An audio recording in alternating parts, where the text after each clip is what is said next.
అధ్యక్ష నమస్కారం. ఈరోజు ముందుగా తెలంగాణ ఆవిష్కరణకు ఎంతో త్యాగపూరితమైనటువంటి పాత్ర నిర్వర్తించి సత్యశీలిగా అన్నమాటకు కట్టుబడినటువంటి ఎన్ని నష్టాలు కష్టాలు వచ్చినా సరే తెలంగాణ ఇస్తానన్న మాటను నిలబెట్టుకున్నటువంటి ఒక గొప్ప మానవతా మూర్తి, తెలంగాణ అభిమాని సోనియా గాంధీ గారి జన్మదిన పర్వాన వారికి నా తరపున, మా భారత కమ్యూనిస్ట్ పార్టీ తరపున వారికి జన్మదిన శుభాకాంక్షలు ఘనంగా తెలియజేస్తా ఉన్నాను.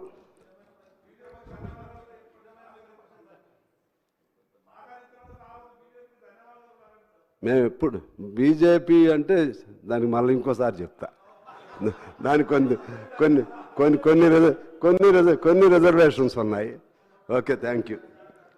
రెండోది, ఈనాడు తెలంగాణ తల్లి విగ్రహ ఆవిష్కరణ సంబంధించి మిత్రులు టీఆర్ఎస్ అంటే ఇప్పుడు బీఆర్ఎస్ వారు కూడా ఉంటే బాగుండేదనేది నా అభిప్రాయం.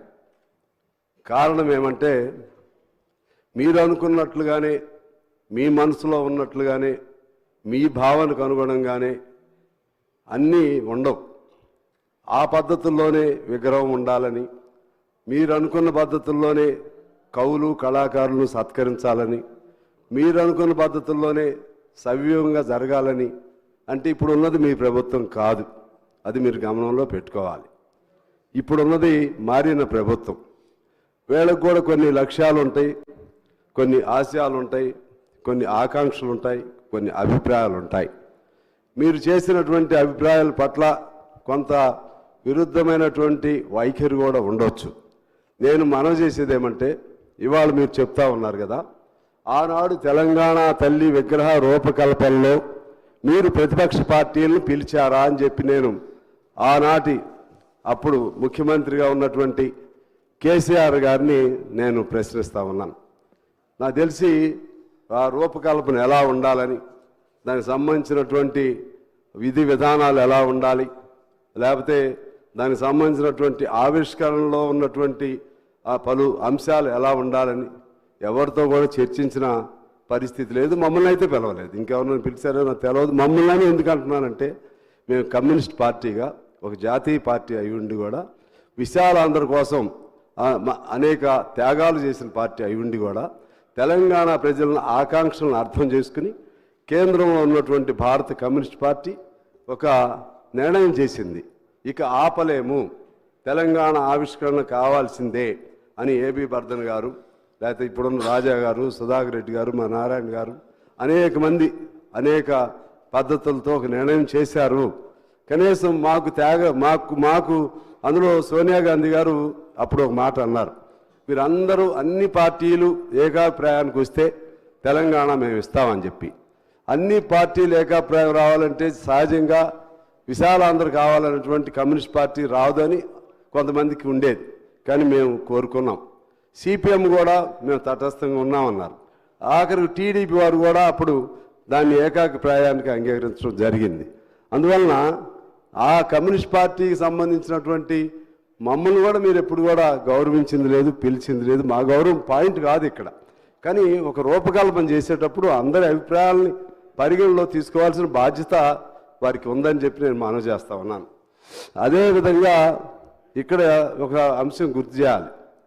ఇక్కడే కూర్చుని ఉన్నారు కోమటిరెడ్డి గారు, జోపల్లి గారు వీళ్ళిద్దరు పదవులకి రాజీనామా చేశారు అధ్యక్ష. అప్పుడు మంత్రి పదవులకి కోమటిరెడ్డి గారు దాదాపు 10-11 రోజులు నిరాహార దీక్ష చేశారు.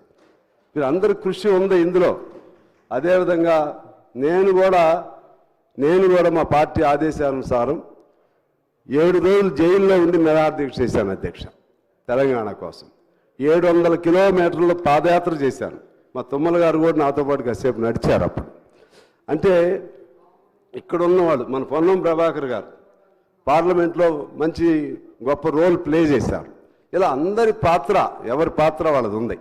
సకల జనుల సమ్మెకి సంబంధించి జయశంకర్ గారు, లేకపోతే కోదండరామ్ గారు, ఇంకా అనేక మంది త్యాగధనులు అనేక మంది అనేక పద్ధతుల్లో కృషి చేశారు. మా సింగరేణి అప్పుడు మేమే గుర్తింపు సంఘం, మా సింగరేణిలో దాదాపు పనికి వెళ్లకుండా 45 రోజులు సకల జనుల సమ్మెలో పాల్గొనడం జరిగింది అధ్యక్ష. ఏఐటీసీ అప్పుడు ఆర్టీసీలో మేమే గుర్తింపు సంఘం. ఆ విధంగా అందరం కలిసి చేశాం. అందరం కలిసి చేస్తేనే ఆనాడు తెలంగాణ సాకారమైంది. సాకారం అవటంలో సోనియా గాంధీ గారు భిన్నాభిప్రాయంతో ఉండి లేకపోతే కుత్సితమైనటువంటి ఆలోచన చేస్తే తెలంగాణనే వచ్చేది కాదు.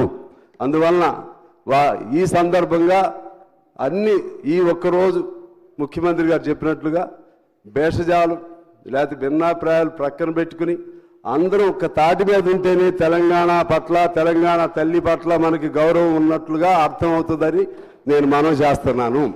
లేకపోతే రాజకీయ కోణంతో తెలంగాణ తల్లిని కూడా వివాదాస్పదం చేస్తే చరిత్ర మనల్ని క్షమించదు అని చెప్పి నేను మనవి చేస్తా ఉన్నాను. అదే సందర్భంలో ఇక్కడ ఇంకొక మాట చెప్పి నేను సెలవు తీసుకుంటాను అధ్యక్ష. ఈ తెలంగాణ ఇప్పుడు జరిగినటువంటి మలిదశ తెలంగాణలో విద్యార్థులు అనేక మంది ప్రాణత్యాగాలు చేశారు, యువకులు అనేక మంది ప్రాణత్యాగాలు చేశారు, అనేక మంది పైన 100 కేసులు ఉన్నాయి. మా విద్యార్థి నాయకుడు స్టాలిన్ అనే అబ్బాయి మీద 250 కేసులు ఉన్నాయి. అందరూ త్యాగాలు చేశారు మలిదశ ఉద్యమంలో. కేసీఆర్ గారి నాయకత్వాన్ని కోదండరామ్ గారు కూడా అంగీకరించారు, తప్పేం లేదు, అప్పుడున్న పరిస్థితుల్లో అంగీకరించడం జరిగింది. కానీ దాన్ని చూసి ఇంతమంది ఈ త్యాగాలన్నీ తను ఒక్కరే అనే భావనతో ఎవరున్నా సరే ఎవరు మహాత్మా గాంధీయే నేను ఒక్కడిని ఎప్పుడు చెప్పడం, కానీ ఆ భావన ఉండకూడదని చెప్పిన వారికి మనం చేస్తూ ఉన్నాను. దీనికంటే మూలం ఆనాడు వీరోచిత తెలంగాణ సాయుధ పోరాటం, తెలంగాణ రైతాంగ సాయుధ పోరాటం జరిపిన విషయాన్ని కూడా మీకు గుర్తు చేస్తున్నాను అధ్యక్ష. ఆనాడు 4,500 మంది మరణించారు, అది కూడా నేను గుర్తు చేస్తున్నాను. దానికి పిలిపించినటువంటి మగ్దుం మొహిద్దీన్, బద్దం మెల్లారెడ్డి, రావి నారాయణ రెడ్డి, ఇటువంటి గొప్ప యోధులు, సాకలి ఐలమ్మ, దొడ్డి కొమరయ్య, వీళ్ళందరూ కూడా కమ్యూనిస్టు యోధులే. వాళ్ళందరి పేర్లతోనే మీరు ఉచ్చారణ చేస్తూ ఉంటారు. వారందరి త్యాగాలతో ఆనాడు హైదరాబాద్ సంస్థానం నుంచి తెలంగాణ విముక్తి జరిగింది. ఆ తర్వాత అందరి కృషితో, కోర్స్ మీరు లీడర్ కావచ్చు, కానీ అందరి కృషి ఉంది, అన్ని పార్టీల కృషి ఉన్నాయి. అందరితో ఆనాడు హైదరాబాద్ నుంచి మన తెలంగాణ విముక్తి చెందింది. కమ్యూనిస్ట్ పార్టీ రోల్ తీసుకోలేదు కదా, మేమే అని చెప్పి తీసుకోలేదు కదా, వ్యక్తిగతంగా ఎప్పుడు తీసుకోలేదు కదా. అట్లనే గత ముఖ్యమంత్రి గారిని నేను మనవి చేస్తున్నా, మీరు టీఆర్ఎస్ని బీఆర్ఎస్ చేసేసుకుంటారు, మీరు అనేక మార్పులు చేసుకుంటారు. ఇది ఇప్పుడున్నటువంటిది వాస్తవం మాకే అనిపించింది. తల్లి అంటే తల్లికి ప్రతీక ఎలా ఉంటుంది? బంగారం, ఎప్పుడు బంగారపు మెడలు లేకపోతే బంగారపు వడ్రాణాలు లేకపోతే ఇటువంటి కాదు కదా. సామాన్యులకు అందుబాటులో ఉండే రూపమే తల్లి రూపం. హస్తం అంటే వారు అభయహస్తం అన్నారు, నేనేం ఆశీస్సులు అంటున్నాను. ఒక తల్లిగా ఆశీస్సులు ఇస్తా ఉన్నారు. అందువలన ఆ విధమైనటువంటి ఈ అన్ని అంశాలని గమనంలో తీసుకుని ఈ ప్రతిరోజు తెలంగాణ ఈ డిసెంబర్ 9న గొప్ప పర్వ దినోత్సవంగా జరపవలసినటువంటి బాధ్యత ప్రభుత్వంగా తీసుకోవాలని కోరుతూ, అదేవిధంగా ఆనాటి విజయం సెప్టెంబర్ 17 దాన్ని కూడా భేషజాలు లేకపోతే బింకాలు లేకపోతే బిడియాలు లేకపోతే ఇంకేమన్నా మానసికంగా లోపల ఉన్న అడ్డంకులన్నీ వదిలేయండి. అందరూ